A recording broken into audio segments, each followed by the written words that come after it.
മോളെ? ഓപ്പറേഷൻ തിയേറ്ററിൽ കയറുന്നതിന് മുമ്പ് രേഷ്മ ഏൽപ്പിച്ചതല്ല.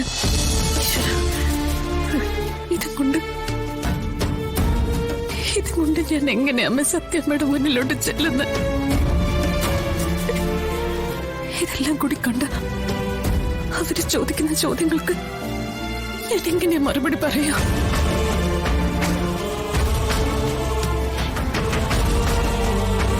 വയ്യമ്മ, ഇനി ഒരു പരീക്ഷണത്തിന് നിന്ന് കൊടുക്കാനാവില്ല.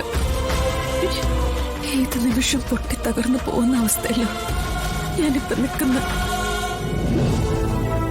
എനിക്ക് തന്നെ എന്നെ മനസ്സിലാക്കാൻ പറ്റുന്നില്ല. ഞാൻ എങ്ങനെ അമ്മ അവര് വിഷ്ണുവേട്ടന് സംഭവിച്ചതൊക്കെ പറഞ്ഞു മനസ്സിലാക്കാം? ഇല്ല, എന്നെ കൊണ്ട് ഒന്നിനും പറ്റില്ല. അതുകൊണ്ട് ഇതൊക്കെ ഇവിടെ എവിടെയെങ്കിലും സൂക്ഷിക്കുന്നത് നല്ലത്. എനിക്കിതൊക്കെ കാണണമെന്ന് തോന്നുമ്പോ ഞാനിവിടെ വന്ന് കണ്ടോളാം. മോളെ, അത് വേണ്ട.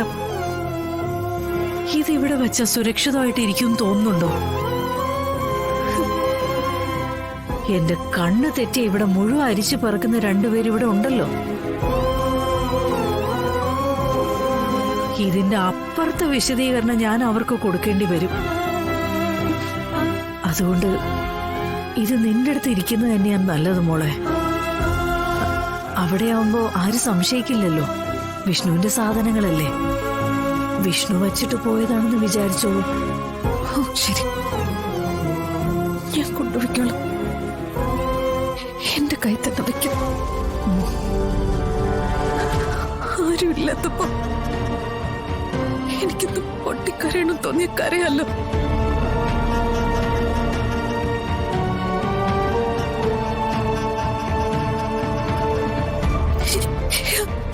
മോളെ,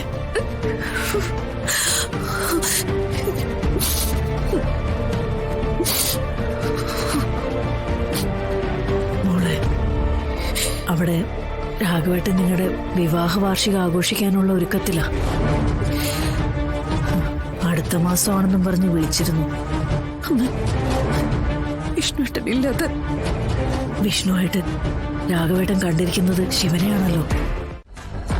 എന്റെ അച്ഛൻ ഇവനെ ഇവിടുന്ന് നാട് കടത്താൻ വേണ്ടി പല ശ്രമങ്ങളും നടത്തി.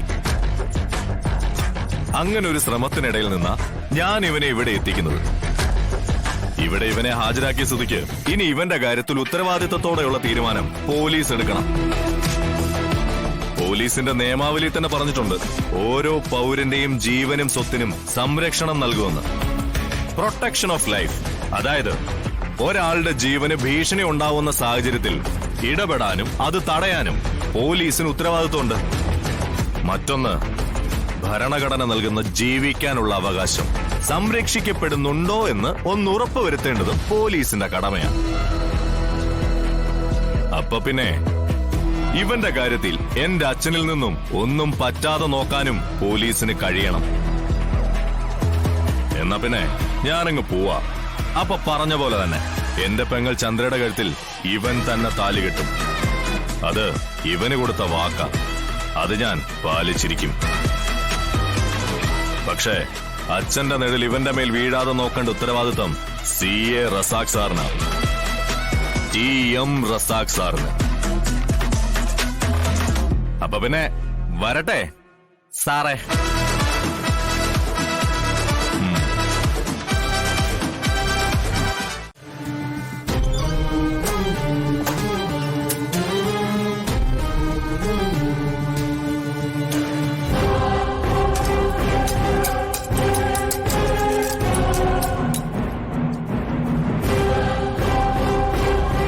കുഞ്ഞെ, നീ എന്ത് മോളെ അവിടെ തന്നെ നിൽക്കുന്നേ? ഇങ്ങോട്ട് വാ.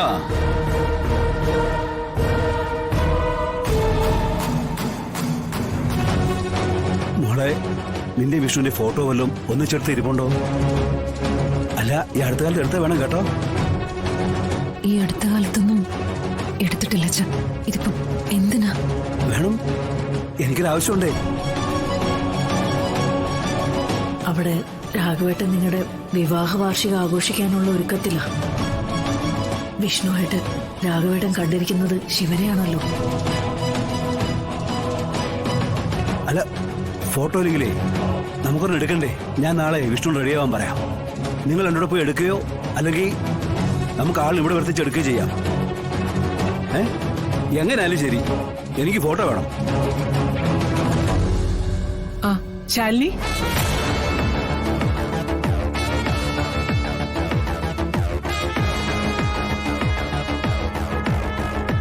എന്താ മോളെ വൈകിയത്? ഒരു മീറ്റിംഗ് ഉണ്ടായിരുന്നു സത്യമേ. മാത്രമല്ല നാളെ എനിക്കൊരു യാത്രയുണ്ട്. കളക്ടർമാരുടെ കോൺഫറൻസ്, പോവാതിരിക്കാൻ പറ്റില്ല.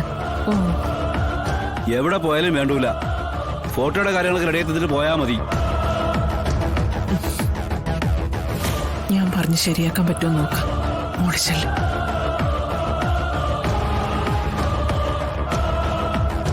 പൊന്നി, ഭക്ഷണം എടുത്തു വെക്ക്.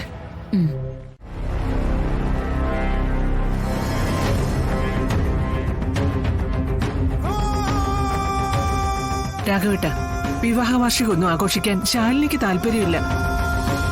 പിന്നെ എന്തിനാ രാഘവേട്ട ഇതൊക്കെ നടത്താൻ പോകുന്നത്? അതിന് നമ്മൾ ഈ ആഘോഷിക്കാൻ പോകുന്ന കാര്യങ്ങളൊന്നും ശാലിനോടും മിഷനോടൊന്നും പറഞ്ഞിട്ടില്ലല്ലോ. കേക്കിന്റെ മുമ്പിലേക്ക് അവരെ കൊണ്ടുവരുമ്പോഴല്ലേ അവർ ഞെട്ടിപ്പോണ്ടത്. ദേ, നീ എന്തൊക്കെ പറഞ്ഞാലും ഭാമേ, ഇത് ഞാൻ ഭംഗമായിട്ട് നടത്തും. അതിനൊരു സംശയം വേണ്ട. എന്താണെന്ന് വെച്ചാൽ ചെയ്യും. ഓ,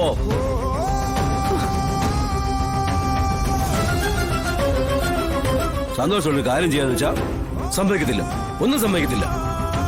എന്തോന്ന് ചെയ്യുന്നത്?